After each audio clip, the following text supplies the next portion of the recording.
images that are very archetypal and allegorical, he offers an encounter with existential and ever-ephemeral search for life's meaning.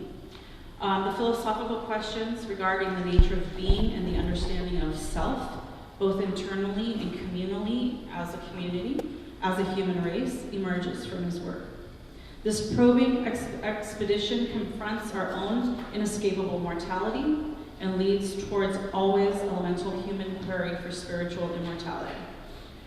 He uses a lot of art historical references symbolically fused with modernism, modernist styles and techniques, including abstraction, Cubism, assemblage, abstract expressionism, and hyperrealism. The 6 bodies of work on display here become a purposeful voyage through art historical disciplines of visual expression, while inevitably crossing through self-imposed straits of auto-reflection and the human collective's consciousness. So it sounds like a lot of stuff. But he's going to make it easier for you to understand, I'm sure. I'm writing this as a curator and reaching out to the arts world who, this is how they talk a lot of times. Am I right? I have some artists here who know. So if you have any questions, there'll be a Q&A at the end today. Feel free to write down questions as you go, unless you want it to be interrupted if you'd like. Okay, so he welcomes questions as you go. How many of you have been to the exhibit or already seen the show? All right, just a few of you. So there will be time afterwards to also take a look around and see his work, and you'll have an even better understanding of what his work is about. So without further ado, here's Jim Morphesis to give you insight on his work. Thank you. Seems a little funny. We're here in the show, showing slides of the show. But it'd be okay, because most of you haven't seen the show because you were made to come here. I'll take this round anyway. Not forced. So, that's fine. It sounds like a guy who's been around for a while. So age-wise, yes. You don't have to mention anyone who's going to fill in here. But really, I don't do a lecture. This is a talk about my work. And any questions, anytime, I kind of prefer, because I usually forget things. You come up with some good ideas and good questions, so it helps me move along. So if you have any question anytime, that's fine. Let me ask him, everyone hear him? Okay. Everyone in the back? Okay, great. You know, I've never done this before, Michelle. Okay. But we were talking about, references. So I was thinking about this, and it's going back to like when I was in undergraduate, and even before that, what kind of things influenced me. And I hadn't thought about it in this particular way. So I went through the internet, ripping off images. And so there's a very few of early inspirations that just kind of popped up. But finding an image wasn't always that easy. But these things kind of affect you. So I'm going to talk about my work and particular artworks that inspired or encouraged me. But there's other stuff that's always there. It filters in through your whole life that really is what your work is about. So Roxy Rodwell's going to push the buttons here. So I was thinking back to, this is an image for the space race. Oh, yeah. See, that was when the United States and the then Soviet Union were racing to the moon. It was pretty exciting, and there was something going on like every day. On the way to school, you talked about that, and you also talked about the arms race, and it was, unfortunately, it's talk again. It's in a different way. It's just kind of frightening how that's come up again. But we talked about what neighbors were building bomb shelters in their backyard on the school bus. Sounds crazy, but that was something that happened. The Vietnam War protests, civil rights, that was going on, and most people that I knew in school were in some way involved with all of that. Jim Brown. Show the next one. James Brown. Oh, thank goodness, somebody knows. Okay, Jim Brown, a famous football player, and a hero of mine, and James Brown He's the, of course, godfather of soul. Who do we have? Oh, the Rat Pack, Frank Sinatra and crew. So these are musical things that kind of still stick with me. Who's next? Oh, Bob Dylan, of course, very important. Those guys. The You guys Beatles. know this? Come on, say it. Who is the Beatles? That looks like a different Beatles. That was very good, but the way you said it, I think it's, yeah. Who's this? The Doors. Oh, okay, that looks good. All right, well, yeah, who else? Celia Cruz, Oh, greatest jazz, Cuba. Latin jazz singer from Cuba. Well, I don't remember what's What's that? Well, Celia Cruz came to this country in the late 50s, when everybody was getting out of Cuba after the communist takeover. And then she was a big star here from really the 60s, 70s, and 80s. Movies. Oh yeah, Marlon Brando, On the Waterfront. It's the first time I thought that art can change somebody's life when I saw this movie. Came out in 53, I didn't see it until, I think, 65. But anyway, Elia Kazan is the director. You guys, are movies big? I mean, when I was in undergraduate school, there were directors, you couldn't wait till that director's next movie came out. Does that, I don't know, does that still happen? Star Wars. Star Wars, I know. Yeah. You always waiting for that, but maybe not the same way. Okay, 2001: Space Odyssey. There's the monolith in there, and actually an image that I ripped off in the early days and kind of used that when I was doing minimal art. Next, Easy Rider.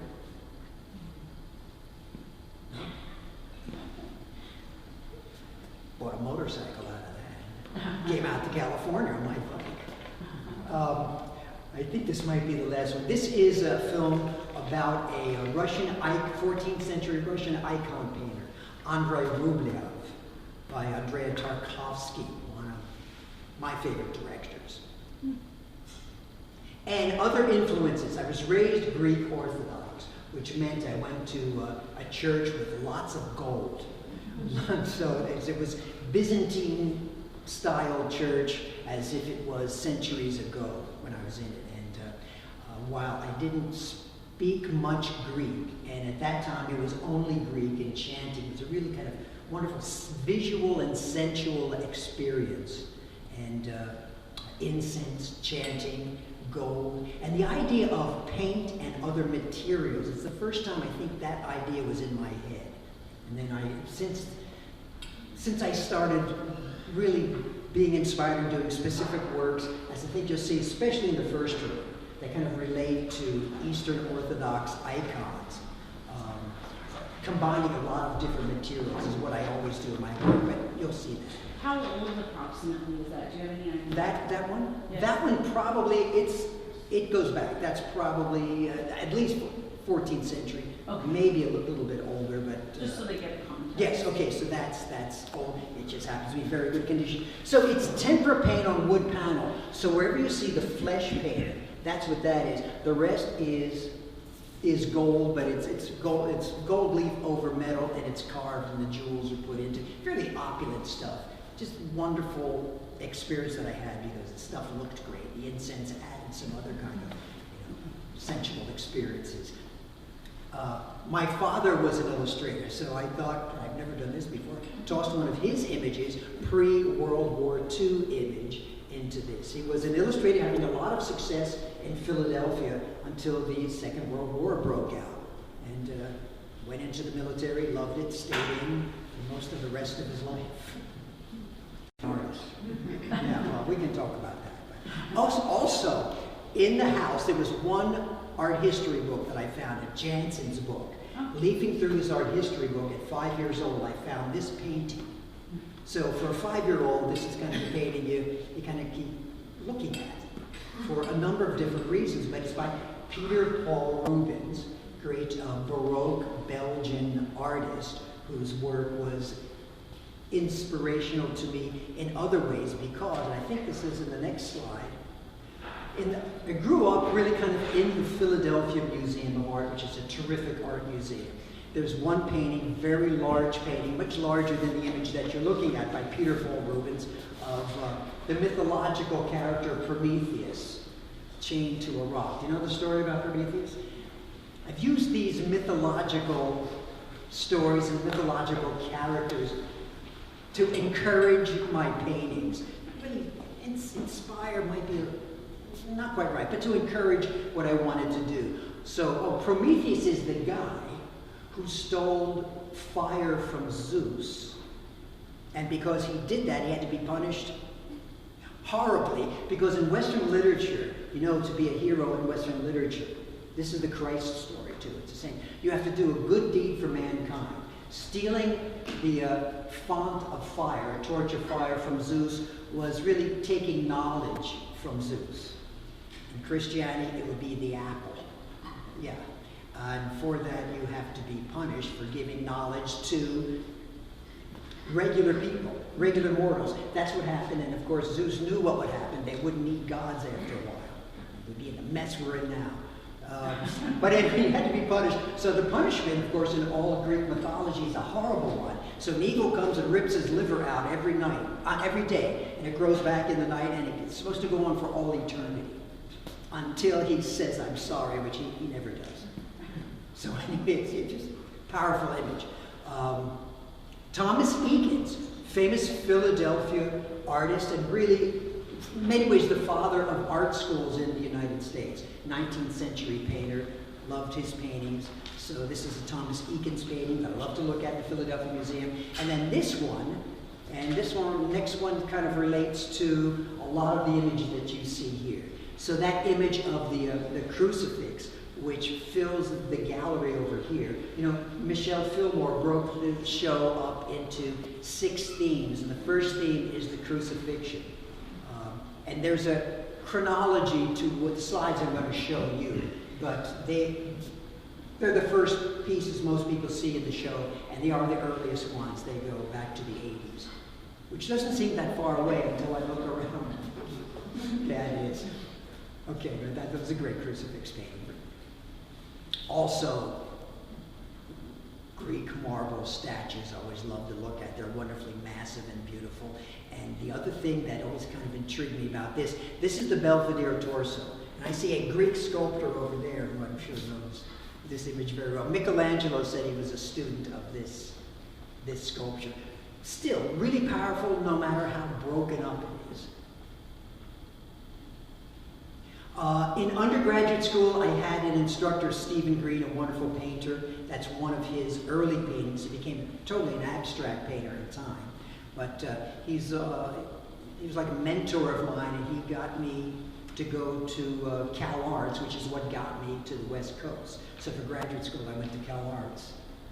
Also, Stephen Green turned me on to, I was doing really tight realist work when I met Stephen Green, and he turned me on to other artists, including one that I was fascinated with. Seems very different than Rubens. This is Barnett Newman from the New York School, so someone working 1940s, 50s, 60s, big minimal painting. The actual painting, Vir Heroicus Sublimis, which I think it means man, honorable, and sublime. That's the name of this. That's the name of this particular painting. Just completely abstract, but I saw the painting, actual painting, in 1970, and 20 feet long is a much different experience than a slide of red. So anyway, scale meant a lot to me after seeing that painting. It's supposed to be an altarpiece of sorts, right? Yes, and a lot of his images, no matter how minimal, like there's one stripe down the center, a lot of the titles and the inspiration for him came from scripture too. Mm-hmm. So it doesn't necessarily show up. But there is something heroic about the image, and you can't not like that much red. Mm-hmm. Willem de Kooning, abstract expressionist, working at the same time as Barnett Newman. Right after the Second World War, it's when the art capital kind of moved from Paris to the United States, specifically New York. There was the New York School, including abstract expressionists who were doing large abstract paintings, some minimal, like the like the Barnett Newman painting, was not an abstract expressionist, but they call that the New York School. Also kind of the same group. So anyway, it was good. Oh, get to grad school. Cal Arts was, in the beginning of Cal Arts, it was really difficult to be there because the Disneys hated everybody there and they wanted to get rid of the school. Now they love it. They couldn't get rid of it at that time. They hired a bunch of avant-garde New York instructors, and it was a battle from the beginning. This is Miriam Shapiro. When I was there, the whole feminist art movement really began, and Miriam Shapiro, Judy Chicago were two of the leaders of that whole movement.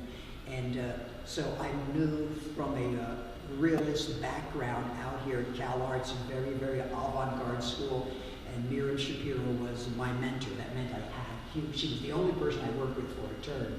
And Miriam, that's why she's up there, had a great art career too, as a painter.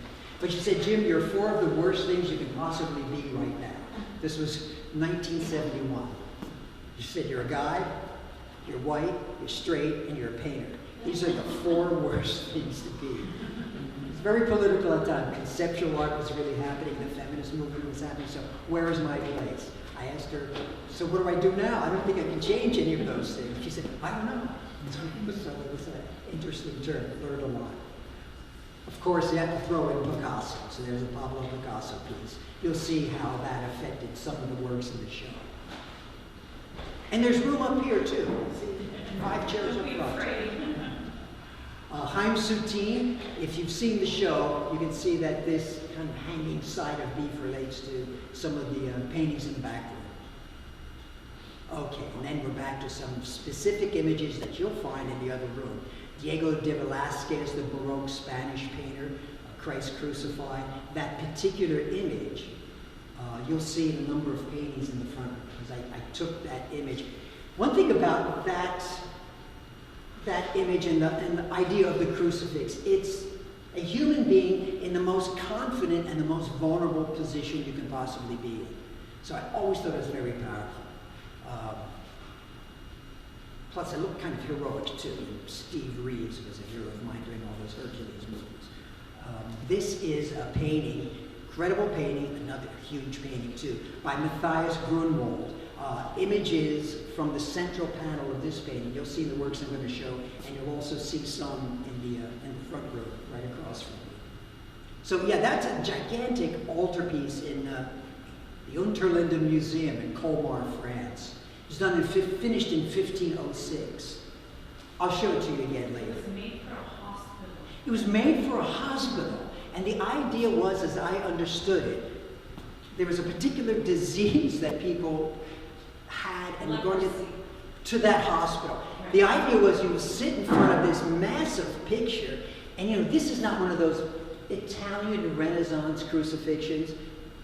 Even the one you just saw by Velázquez, the Spanish painter, very elegant. No, this was in Germany, and this is a dead figure hanging so heavy on the cross that the crossbar is bending, tortured with thorns, tattered rags around it. The idea was that Christ suffered more than you're suffering with your disease. So that should make you feel better. I never got that. But that was a theory, though. It was a theory. And it's such a powerful painting, the most I've ever seen. Back to my stuff. Michelle, I put this in for you. This was second semester in undergraduate school. Just to let you know, the skull has been around for a long time in my paintings. What's that? It's a self, yes, thank you, Roxy. It's a self-portrait. We had to do a self-portrait. I grabbed some mink stole that my mother had, and I held up the skull that I was supposed to be Hamlet. It was done with, it's a very, very small piece. Yeah, it's me. No, it wasn't me. A very long time ago. And it's done with a thin wire of silver. So I love to work really, really tight. And the next one, yeah, so what got me into grad school. That's also me. It's supposed to be funny, that's why I put it in. This is undergrad, right? What's that? This is undergrad, part of your slides. This was part of my slide presentation to get into graduate school.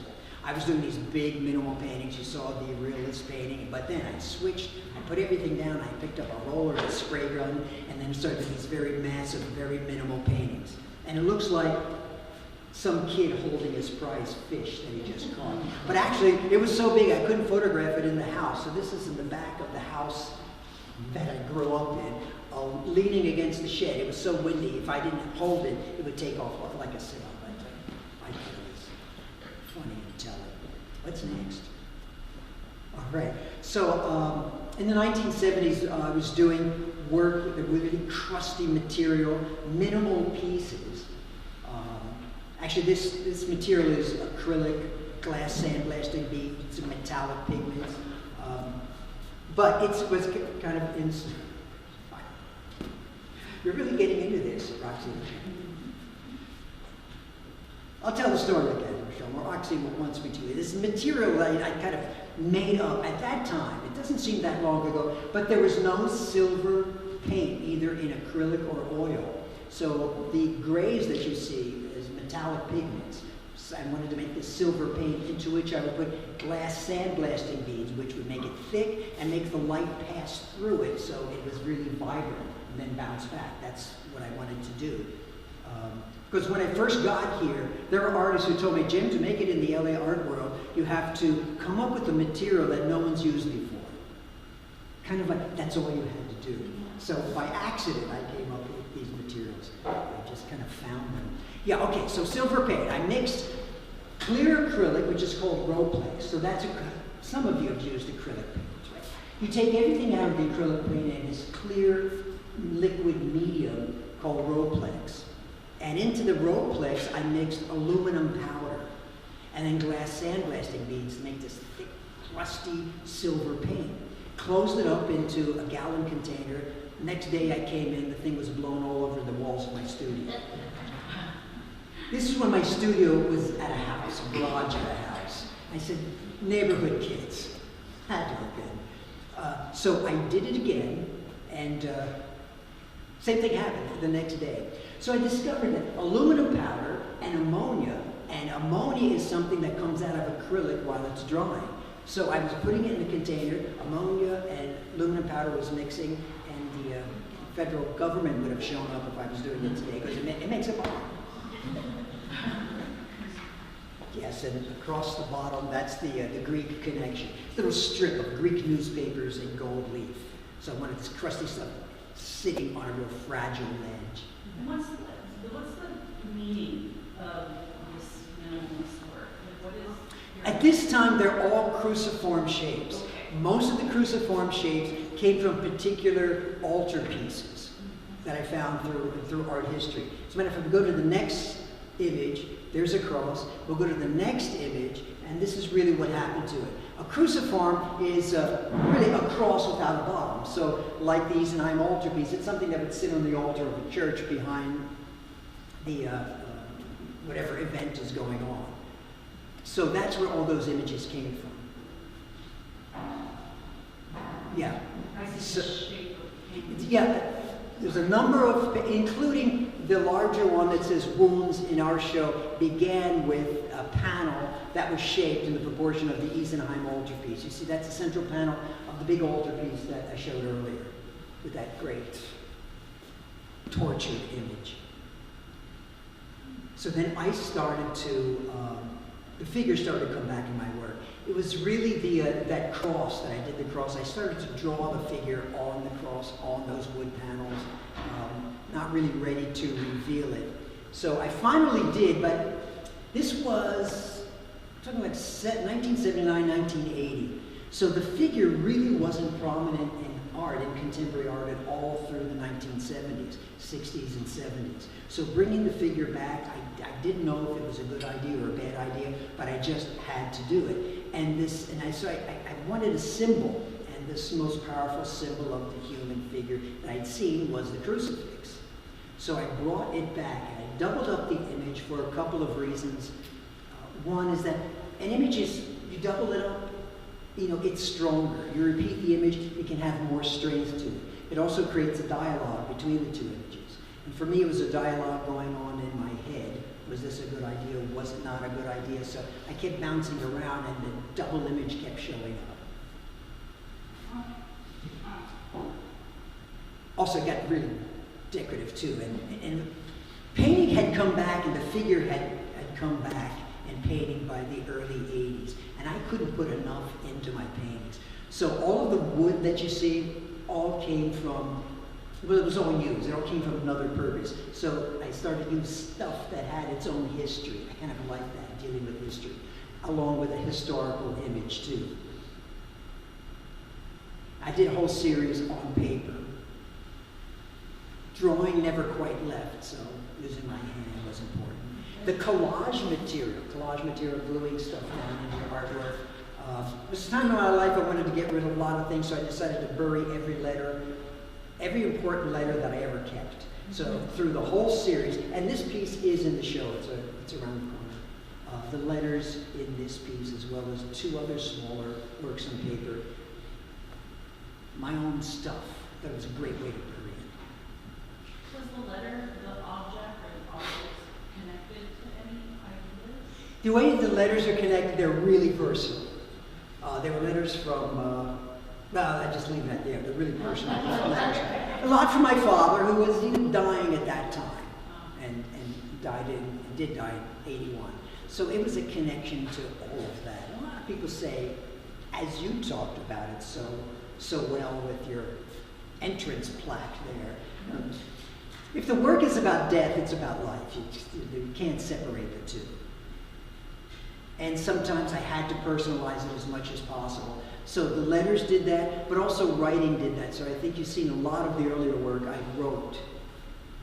Sayings, things that I read, I wrote into it. That little face there, it's me. So betting myself in there is something that I often did too. Is this one in the show? Yes, it is in the show. It's, or that wall. Is that a self-portrait? Yeah, that's a self-portrait. I guess the other is too. Yeah. Aren't they all in a way? I think, yes. Yeah, I think so. So this one is in the show. Wounds. I mean, the whole idea of the wound is something that I've had in my work for a long time, so I just wrote it in this piece from about 1981. So there are two images here. Actually, it doesn't really matter because there's so little left of the torsos, but they're inspired by Rubens' painting. If you go to the next slide, so this is an icon painted by Andrei Rublev early in the 14th century. And just something about that I loved about images that were worn in time, not destroyed by time. For me, in some ways, they were made more interesting. I mean, it's a beautiful image. After centuries, it still exists. And the fact that it's time-worn, it's been changed, but it's still there, seemed to have an interesting power to me. So I wanted that in my work. It's a piece, but it's a Pietà piece, and the images come from a Bellini painting. See, in the 80s, when you stole from other artists, it was called appropriation. And I think a lot of it, I know for me, doing that, starting with images that actually existed by artists who came before me, was a way of connecting with that part of my history. Because the artists that come before you, if you're an artist, in many cases, more personal connection than with your family. Does everybody see Roxanne pointing? She's giving you Like directions. little signals. No, I told you, we don't have much time. So this is a very large painting, the same size as the big crusty painting. There's two of them. One's really large. In the other room, double crucifix. Go on to that. Oh yeah, that's the one in our show. Yeah, I'm looking at it right now. Now this it looks smaller, but the thing with these, I did these in a really small studio, like 300 square feet. And this painting weighs, and I know how much this weighs. Hero architect. Built Walt Disney Hall. Walt Disney Hall, everybody knows that building, that's Frank Gehry design. Loyola Law School was one of his first commercial designs. There was a room at the top of the building that housed the faculty offices. And he wanted an artist to do a painting to fill that triangular shaped room because he thought it could be seen from blocks away. Problem was, if you go back,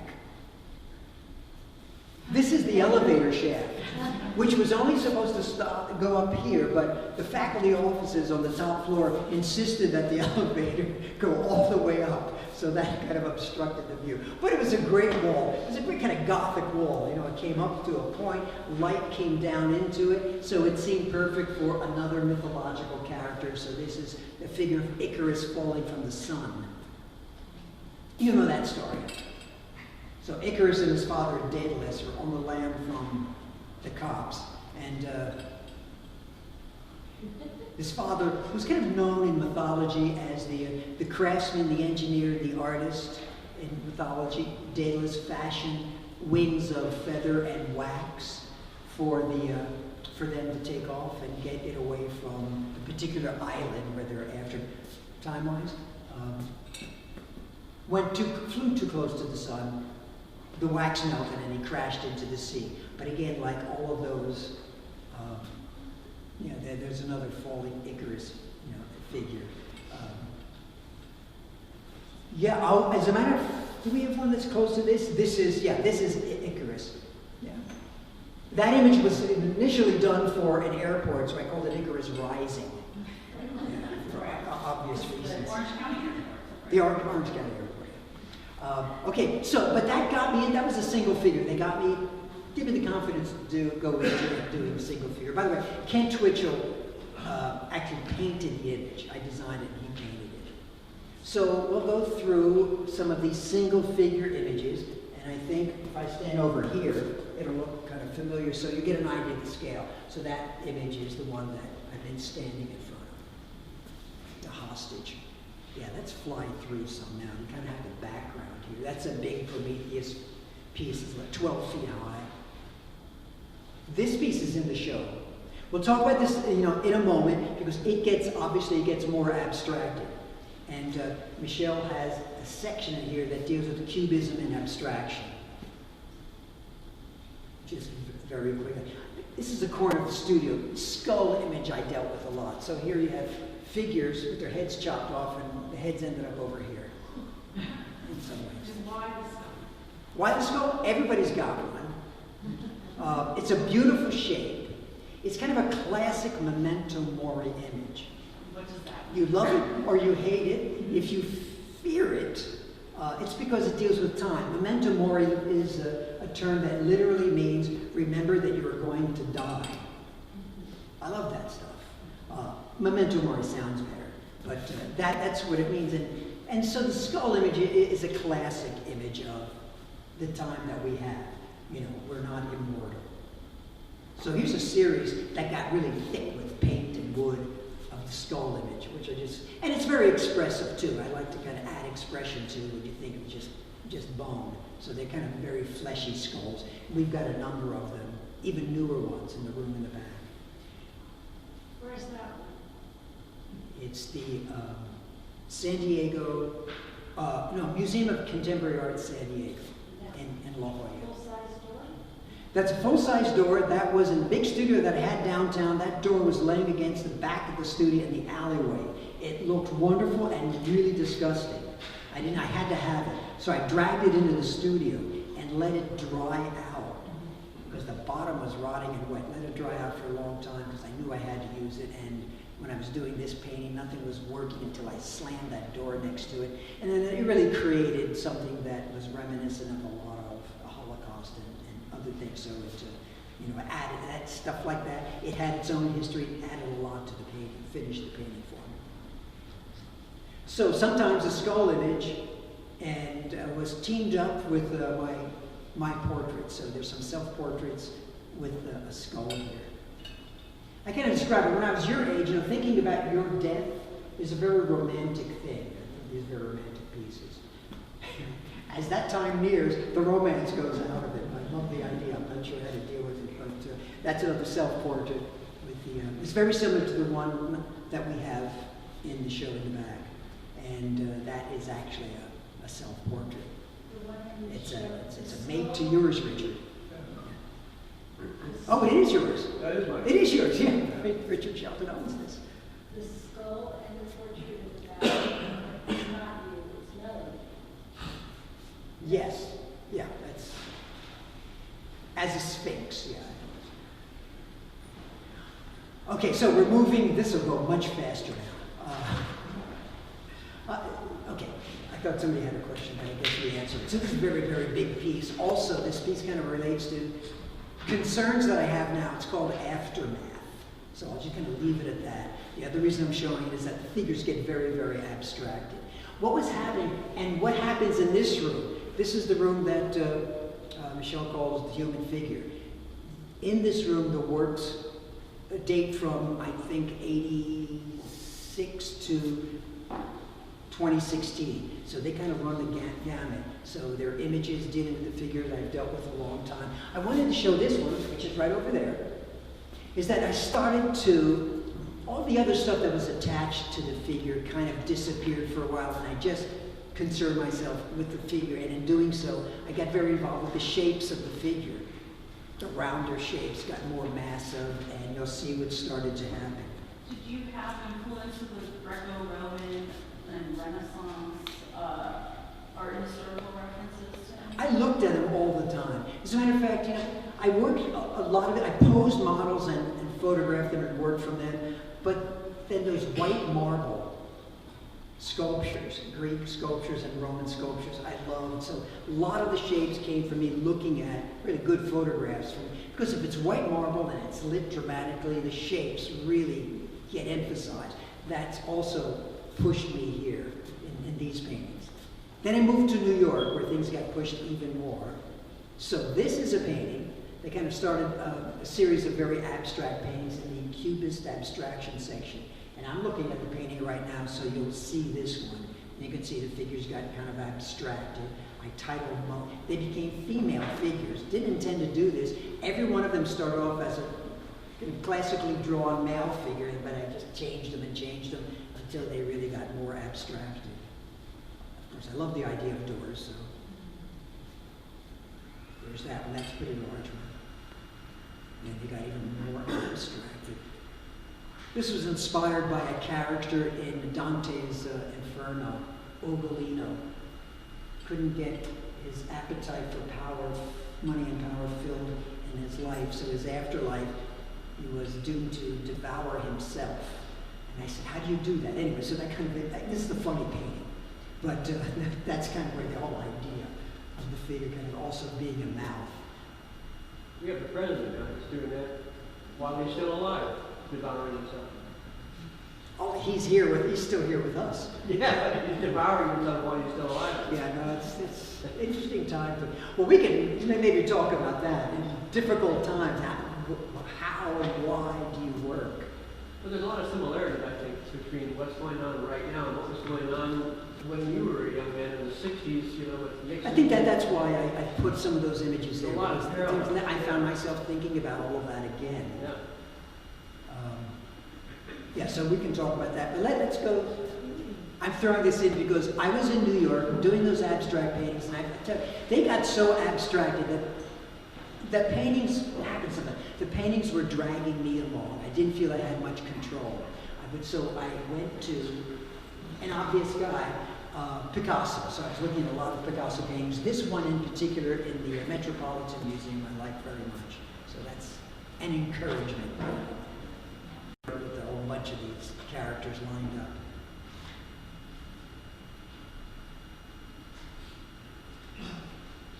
And then I just felt like I needed to get back to something that I could deal with, because at one time with those abstract paintings, Michelle, they got so abstracted that I decided that the only way to paint, the only true way of painting, adding color and shapes, that was all decorative. So I was doing white painting.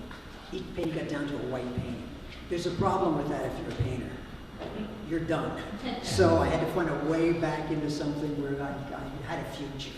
So back to And usually doing that these happens figures. with an artist, is that you work on something over and over and over again until you do kind of fin it, you feel like you've given it all that you can, and then you move on to something Yes. else. So, Willem de Kooning timed it right. His work got incredibly beautiful, I think beautiful and minimal the end of his life. So that's the way to do it. I did it too soon, and there was no place to go. So that's that painting over there. And with these paintings, a lot of the writing comes from Homer, the Iliad or the Odyssey. And the central panel you can see is gold leaf, because that came from the icons. I'm dealing with this. This painting is early 90s, I think. That's the one next to it. So you went back to a lot of your Greek roots. I mean, you never left them, but...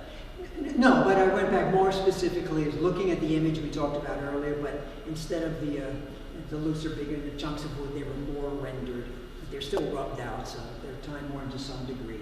And I wrote in almost every painting there was some writing. I got sick of hearing myself, so that's why that painting says what it says. And back to double figures again, is there a reason for that? From the single Why the double figures back? From the single back to the double? I also just like the dialogue back and forth. This one's Odysseus and Calypso, so a male and a female figure. And I also kind of like the idea of relationships and the distance between. So some newer works with a double figure kind of about that. We don't have any of these in the show because they were just too kind of oddball for the show. But there was a time also in New York where the work got scaled down and very rendered, so these Sacred Heart images here.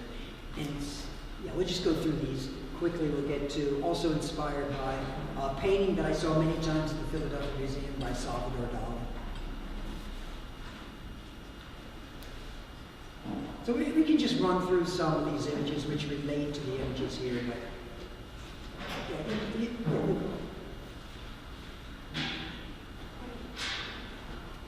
Okay, so it's 1996. The divorce attorneys took what was left of my money. Sales were tough. There was a recession, and it was time to leave New York, and that's just before I left. It's a worn-out character there. That was your New York studio? Yeah. Where was it? It was on Leonard Street in Tribeca. That was it. It was a basement studio. I love that. That was a great studio, too.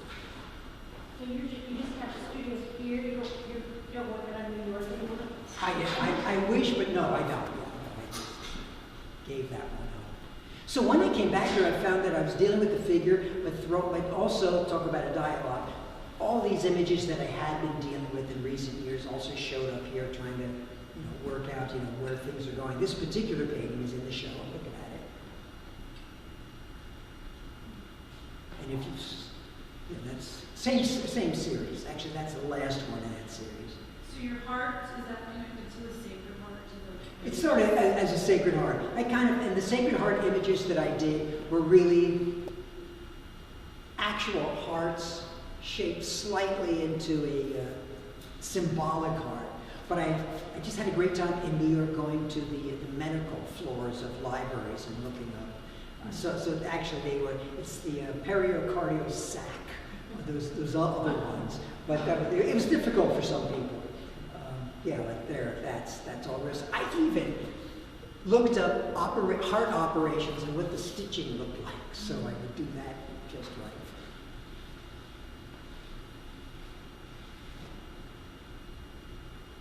right. Okay. So these are works that a number of them are all the way in the back room that you can walk by and see, and they all came from sides of beef. So the idea for you can leave it on this for a second. So the whole idea of doing those sides of beef was planted in my head. 79 when I went to the Louvre and I walked past this hallway, small hallway, and something called to me. There's this is how I remember it anyway. There's this little glowing painting, kind of a bizarre painting, but it was like a jewel. It seemed like the glow came out of the painting. I walked up to it and it was this painting by Rembrandt, Flayed Ox. And this connection I made that I'm sure was a connection that Rembrandt had, that flayed ox also represented a crucifix, but gave sustenance to people as well. It's a beautiful painting, just glazed colors, golds and pinks. So that was in my head for a long time. In New York, one of my first studios was above a meat packer. And as I described that, the only rotten landlord I ever had. Because on the second floor, I had the studio. It was right above the refrigeration unit. I remember last winter there was a really cold, freezing cold winter, but with the heater, gas heater, could heat the air up to 90 degrees, but the floor stayed cold. And walking up the back way, it smelled like cold flesh. Normally I like things like that, but after a while it was a bit much. But these images were incredible to me. It was a part of New York where there were all meat packers. And it was the time when they were beginning to disappear. Now at the end of that block I had is the new Whitney Museum, so it's changed a lot. But these incredible sides of beef would come into this meat packer where it was, and they would go out little patties. So I kind of thought this is really interesting because it also connected to another mythological story, and that's a story of Marsyas. And by the way, the connection with the meat and the crucifix, so the sides of beef come in, they do a good deed for mankind by offering themselves as a protein for us. And they also are resurrected, in us. As ridiculous as that might sound, I didn't think so, I kind of liked it. So I saw that as very heroic images, those meats. And a chance to deal with human form, meat, bone, in a more abstract way. It also connected with the mythological character of Marsyas. So really quickly, this is going fast, but I love the story because Marsyas is not so heroic. He's more like an artist. He became in the Renaissance a symbol for Michelangelo. He was kind of known as the Marsyas of the sculptors. Marsyas was a satyr god, so he was half goat, half man. And he picked up a flute, found a flute that was tossed to the ground by Athena, as one of the stories goes. And he taught himself to play the flute, and he became so popular, he was a rock star of his time. And filled with hubris, you go to that painting by Titian. This is what happens when you're too full of yourself. No, the other direction. The guy hanging upside down. Yeah. So he challenged the god of arts, Apollo, to a musical duel. But the deities, and there were judges. So what happened is that, it was Apollo on his lyre, and Marsyas on his flute. And Apollo said, okay, but whoever loses is to be flayed alive. So you have to do it, your best effort. So the first musical duel was a tie. Now Apollo actually being a god, and not a minor satyr god, and everyone who voted for Marsyas was given ears of a jackass. So the next duel, you know who won. So Marsyas got flayed. Now how does he get resurrected? Blood soaks into the ground. Tears of the onlookers, who actually loved the guy because he was a rock star, fall into the ground and created the river Marsyas, and there is in southern Iran. I don't know if he cared about that, but that's how he continued. Okay, I just love that story. So these are some of these images which got more. What's the moral of that story? Of that Marsyas story? One is. Don't show off. Yeah, I was going to say, be careful how big you think you are. Check your options and your position. So if you could talk a little bit about the roses, I think we. Yeah, here we go. So actually, after the meat pieces, the roses came afterwards, and they seemed like a jump, even though this is a shot of my studio with the rose images. Some of the rose images you'll see in the back. There was a time I stopped. I wanted to, there's a few times in my career where I actually stopped and wanted to do something else. It's not that it was unnatural because in those meat pieces, the shape of the rose started to show up. And then I looked at it, and then I thought of another Memento Mori image that I liked, and that was the rose. I didn't care about the flower. I don't garden or anything like that. So, but as a symbol, a very powerful, fleshy symbol, a red rose, had a lot of meaning in a lot of different cultures too. So I started to do these, and I painted them so they're kind of thick and fleshy. And so they're, to me, Memento Mori images. The bodily fluids are kind of oozing out from underneath. And I have to say, really quickly, it was encouraged also because I need some encouragement. Encouraged by Doubting Thomas, a painting by Baroque painter Caravaggio. Thomas puts his finger in Christ's wound and kind of lifts the flesh like a petal. It seems like there's a distance there, but that's how I saw the space between, like that. So I kind of your flesh-shaped rose and this idea of this memento mori also connects back to the meat pieces, which connects back. Yeah, so that way, as different as they look, for me, they connect to everything else, specifically the meat pieces which came before. And it also was a way of doing a smaller, tighter, rendered painting, square format seemed right, which I'd never dealt with before. So we'll just go through. Is it coincidental that the rose is also a symbol of Mary, the Virgin Mary? No. Actually, so it goes back even to Egyptian times. But no, that's important to me. I don't know if it was a driving thing, but I look to those things again as encouragement, and I like that it connects to all of that. I wanted it to, and very much so it does. White roses, red roses have different meaning, but the rose is very powerful in Christianity. Right. The idea of giving up something that's living to, and it will eventually die, and we think of it as, it's passing beauty, but it's all that you're talking about. It's such a definite image that anybody can relate to too. With all of this stuff, I think that maybe this happens with most artists, but to me, it's why do you do all of this stuff? It all feels to me like it's a way of finding your way home. So it's like it's an odyssey to do the work. I kind of hate the overused whatever you're doing as a journey. Because this one, even when Odysseus got back to Ithaca after 20 years, home wasn't the way he remembered it. There were things he tried to change because it had changed. So I never get home. But there's always this attempt at the next painting, you're closer to it, discovering something. And I guess you discover something, but it's not what you find out, I guess, at the very end. We'll find out. We'll go through, because I think the next are a lot of the, some of the rose images now, I'm doing them. I kick color out of. Oh, are these new? Yeah, these are everything now. Here just smaller studies, black and white with ink, tempera, charcoal, same stuff. So I'm actually taking a look back. Show was really good for me for having an opportunity to see it all, together. Where do I want to go from here? So these are caryatids. Those are great figures. And they really did come from Greek sculptures that I was looking at. This is in the show. This is the longest running painting. I started it I finished it in 86. Finished it in 96. It's one of those paintings, it wasn't sold, but I liked it, but it needed something. And of course, usually when you do that, you do one thing to it, you wreck it.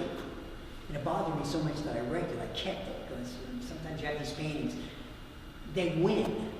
And you don't want that. You want to dominate the painting, so I kept it around in 2016, finished it. It's 30-year-long painting.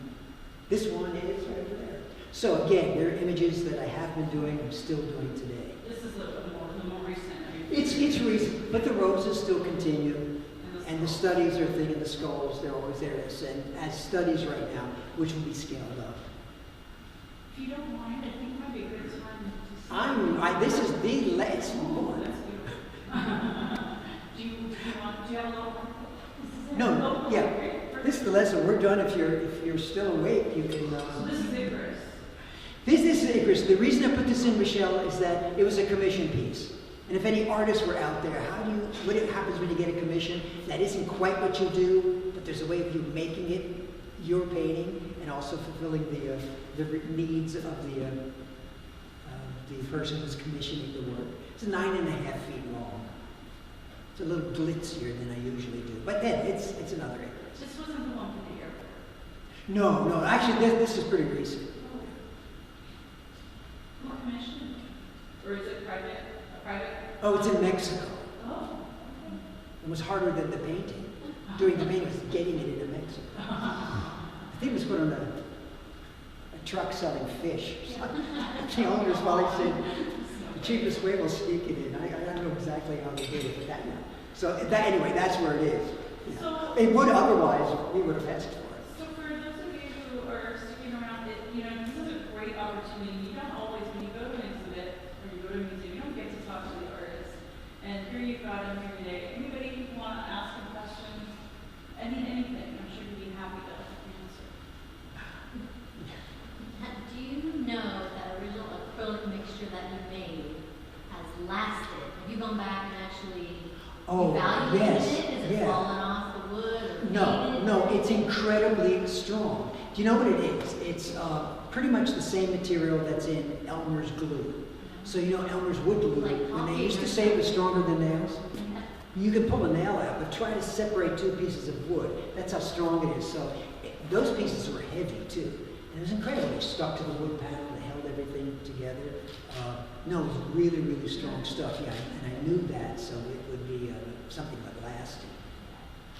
We still have communities, right? Two. And some of the cross pieces. Yeah, most of the stuff. Oh yeah, no, it's in perfect shape. The frames may get beat up at the painting, unless you hit it with Because once that. something sells, I wonder how you track it. Because if it all sold, you wouldn't even know. I mean, you get a call, hey, paint on the floor. You try to stay friends with your Yeah. collectors, right? While they're still collecting, yeah. Oh, listen, we had a couple of collectors who loaned to this show. I hadn't seen them or the work in 30-some years, so that was nice. But the work, actually, it's incredible because the surfaces, the things can get knocked off. But, they last. It's the more fragile pieces that's a scrape means something, and so that's makes it more difficult. Let's see. Yeah, well, okay, so what do you get out of this, and how do you take it back to English? That's what I want. Well, we're learning about the rhetorical view on structure and how, so we're looking maybe at how the gallery is structured and how Michelle has arranged all of your Michelle did something that, as you see, I think chronological. I think most artists do. So I'm going to show my slides. They're out of a certain chronology. It's a little difficult. So it's very helpful to me that I wouldn't have done. But it works very well. So did Michelle talk to you about that? Maybe you should. They're supposed to be coming tomorrow and Thursday. Yeah. Help me talk to them about exhibit design and how spaces are developed to be able to tell a story or take you on a journey.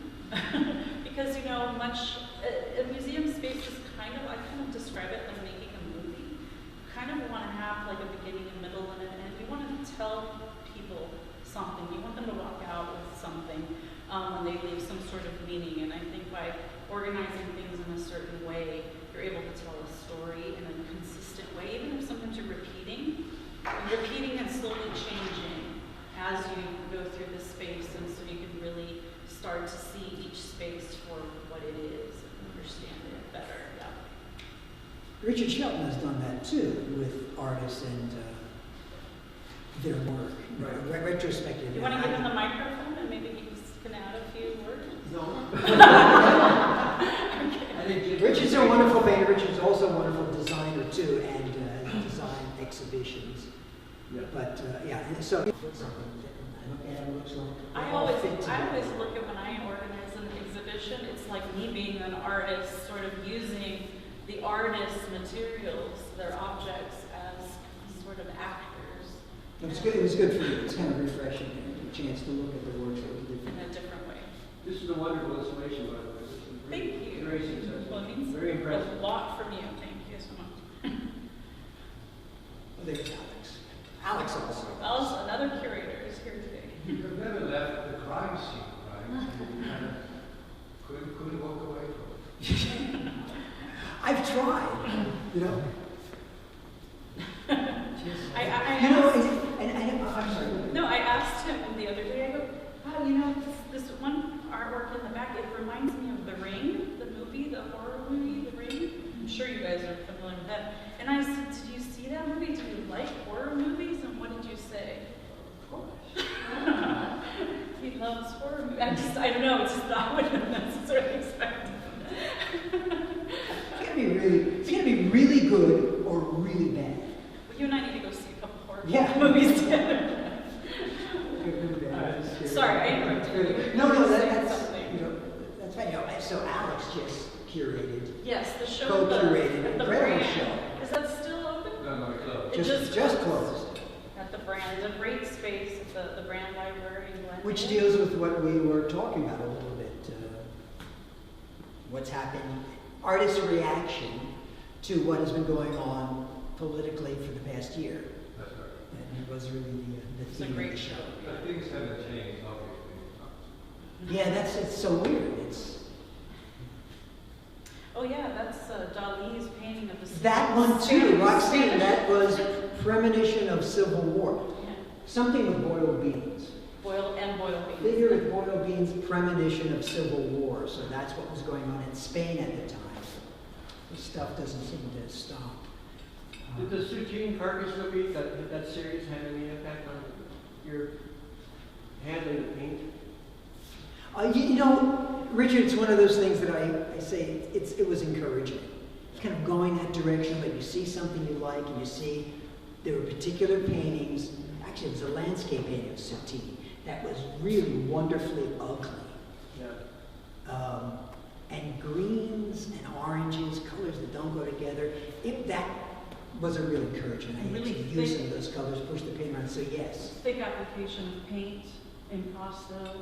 you find yourself doing something, and I think then you either look for or accidentally come across artists that did it. If they did it before, it's helpful. It's you know? validating. Yeah, some artists like myself, Need you know, validation. that. Yeah, so this looks like it would go well in the airport. Do you have any work in airports? So here's the airport story. That figure is not unlike that figure, which originally was designed for a commission that I got for the new John Wayne International Airport. So when I painted this, the actual painting, this is a serigraph, a print, 32 color serigraph print of that painting, which is about that size. The airport said we can't hang this. It was Jesse Helms' time. So He was a politician. he was a politician, didn't like any government money going to museums that did exhibitions of work that he didn't like. So they were closing exhibitions down. And this was considered too risque. So I almost got it in the airport. They wouldn't pay me. Oh, I said, I did the painting, it's yours now. Just pay me, put it in the closet, I don't care. But they wouldn't do it, so it became a big story, and then the Laguna Art Museum now has it in their collection. It was written up, it was on the news. Oh, yeah, it was on the news, it was in New York papers, ridiculous. But there was a time, it just reminded me of this. I was thinking about it when I was looking at these. In the 1980s, when we were talking about buying contemporary art, many people were doing it, not just the very rich. Corporations were doing it too. And there were corporations who bought paintings of mine that I thought were far too tough for McDonald's to have. You know, sides of beef in McDonald's. There's a painting here that the Nestle Corporation owned. That's the big double crucifix. Oh. So the current owner got it at an auction because they were getting rid of all of their Religious work. They got rid of everything, but it was that 80s work, so it was out there. It was really definite stuff, and that's what they did. So I think the core changed to something, you know, much more innocuous. And I don't know what those corporations do with those works. Sometimes they auction them like Nestle. Well, yeah, like Security Pacific Bank had a major collection, and so did Bank of America, of artwork that they collected. Yeah, Security Pacific, I think their collection encouraged a lot of other people to collect. And then they went under, and their collection ended up being dissolved. And Yeah, just everywhere. Everywhere. There are some, we even have some pieces in the Cal Poly collection that have or Raymond Burr, who donated their collection to us. We must have purchased it at those auctions. That's where they got it. I'm sure. Yeah, I'm sure that's true. But that's a whole other conversation Yeah, about no, corporate America and art. That's kind of fun too. Any other questions? There's one more here. Yeah, I have a question about the writing on the slide thing, the thing on the slide. I still like the writing. Oh, on this particular painting or any of them? I think on the Lower the lights so you can see them. to me it seems like the painting has a lot of texture, really thick. You know, how can you write on top? See, that's one of those practical questions that I had to solve. So there was ink I got, and there was enamel paint. I mean, it had to flow better. Even the brush was really important. It had to be able to flow over a lumpy, bumpy surface. And every once in a while, I would hit into a chunk of paint that wasn't dry, and would mix with that. So some of that was okay. But I'd rather start off so it was readable, and then I can obliterate it to some degree, later. So it's really like mixing the paint so it just flows better. And in some of oil paintings, it was an enamel paint that I started to use, and a longer, flatter brush, like kind of brushes they use to detail cars. Sign painters paint, like one shot. Sign painters, yeah, that stuff. Didn't always work, but worked a lot. And in the works on paper, ink worked really well. Acrylic ink. Yeah, because, just as you say, it was a problem. Skip over a little bit, but I wanted all the writing. I mean, it's all obscure. You can probably read wounds in the painting over here, but it kind of like just dream images. You get a little bit of an image, you don't know the whole story, just get something, and then you have to fill in. In this piece, there's writing around the halo and top and across the top. It's mostly obliterated, rubbed out. The person who commissioned it is a movie director, and now he writes poetry. So a lot of this is, actually, I liked a lot of his poetry, so there's a lot of his phrases in there too. To cinch the sail. Is that something he asked? But He asked? no, he didn't. I just because I really liked the book, and I said, oh, this would be great. Because it's also, the image and the paint marks and a written word. I like the way they go together. It's kind of like, circles and angles. You kind of need them both. This one, Jim. Oh, the writing in that. Same kind of thing, yes? Because it was a commission piece? Yeah, but it just fit into what I do. Then you get into the story of sometimes painting I want to do, but maybe I'll put a dedication to the people who commissioned it. I did that in one of the paintings here, and as soon as I delivered it to the couple, one spouse said, "What happens when we get a divorce?" And I said, "I knew you were going to say that, and you said this is going to make it real," which it did. So I said, "I'll paint out of it." I mean, that rarely happens, but it makes a fun story. It's very Yeah.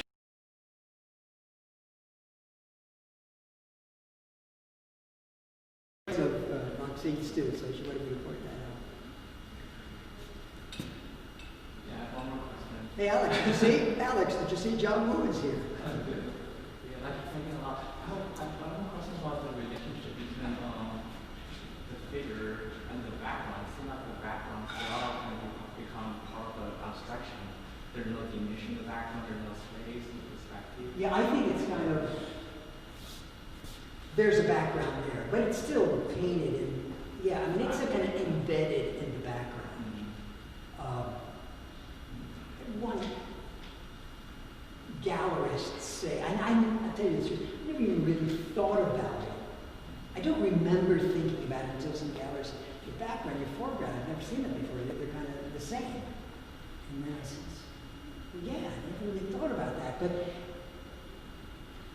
because, it's a painting of the figure. I think it's more like what de Kooning would do. The figure's really, in some ways, not that important. There's all these shapes that I love to take from the figure. And eventually they became much more abstracted. And so what happened in the background was all part of it. Parts of the figures, as they got more abstract, they got removed too.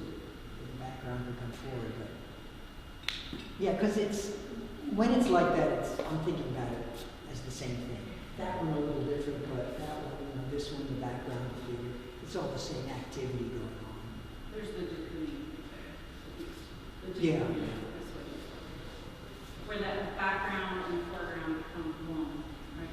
Yeah, it gets lost. Broken The figure up. gets buried in the background comes forward and engulfs Which the is figure. very much what was the abstract expressionist movement, color field, Yeah, and all at that. the time. Part of that. So what Michelle's talking about in the 1940s, 50s, Right. into the 60s. Jackson Pollock was from this period as well. He was a student. Wasn't he a student to Cubism? Pollock was, not of de Kooning, because they're working Thomas at the same Hart time, but He was Thomas Hart Benton. Thomas Hart Benton, I was yes. thinking of Hoffman, you're right. Yeah. Yeah, two that wouldn't seem to go together, but Pollock's work was much more structured, I think, than a lot of people think. Any other questions from the